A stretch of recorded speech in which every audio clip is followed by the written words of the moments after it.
नमो नमः। मम नाम शारिका शर्मा। अहं हिमाचल प्रदेश केंद्रीय विश्वविद्यालय धर्मशाला संस्कृत स्नातकोत्तर प्रथम सत्र पठामि। मम विषय उत्तरामचरिता। अस्य विषयस्य परामर्शदाता डॉक्टर विवेक शर्मा। भभूति की रचनाएं और उनका परिचय।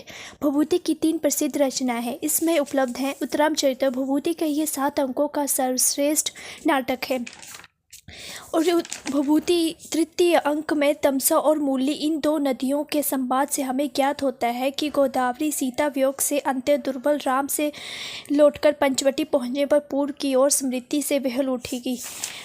उत्तरामचरिता भभूति के ये 7 अंकों का सर्वश्रेष्ठ नाटक है। इसमें रामचंद्र जी को लोकांतर का वर्ण है। द्वितीय अंक में सीता परित्याग के वर्ष बाद की घटनाएं चित्रित की गई हैं। हमें पता चलता है कि राम अश्वमेध यज्ञ करने जा रहे हैं और महर्षि वाल्मीकि किसी देवता द्वारा सौंपे गए 2 कुशाग्र बुद्धि बालकों के लालन पालन में निरत हैं। तृतीय अंक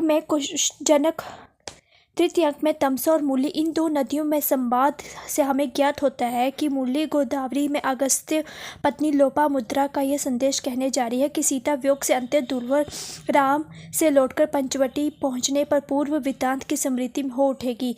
जिन्हें पृथ्वी और गंगा ने संभाला, सीता पाताल चली गई थी।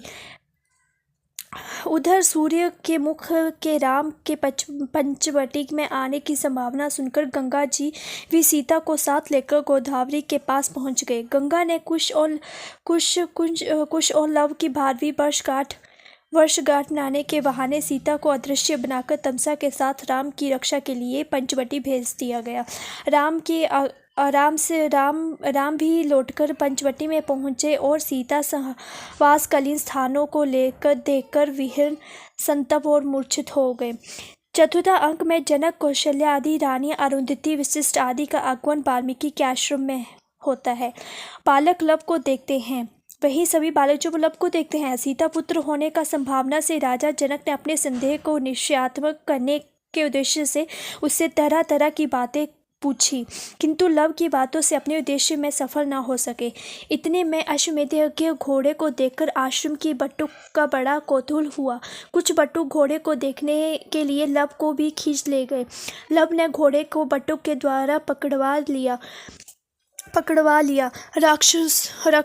रक्षकों के विरुद्ध करने पर लव युद्ध के लिए उद्यत हो गए। 5वें अंक में रक्षक लक्ष्मण पुत्र चंद्रकेतु से लव का वाद विवाद होता है और परस्पर युद्ध के लिए उद्यत हो जाते हैं। 6ठ अंक में शंभुक को मारकर उसे युद्धस्थल में राम के आने से युद्ध रुक जाता है। कुश भी उसमें युद्ध की सूचना पाकर वहां आ जाता है।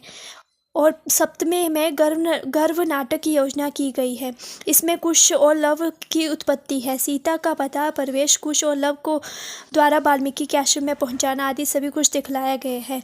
और तब मुख्य नाटक में पृथ्वी के साथ सीता जल से निकलकर अपने हाथों के स्पर्श में अरुंधति के अनुसार राम को आश्वस्त करती है। इस प्रकार राम, सीता, कुश और लव का समागम हुआ। अतएव यह नाटक सुखांत सिद्ध होता है। धन्यवाद।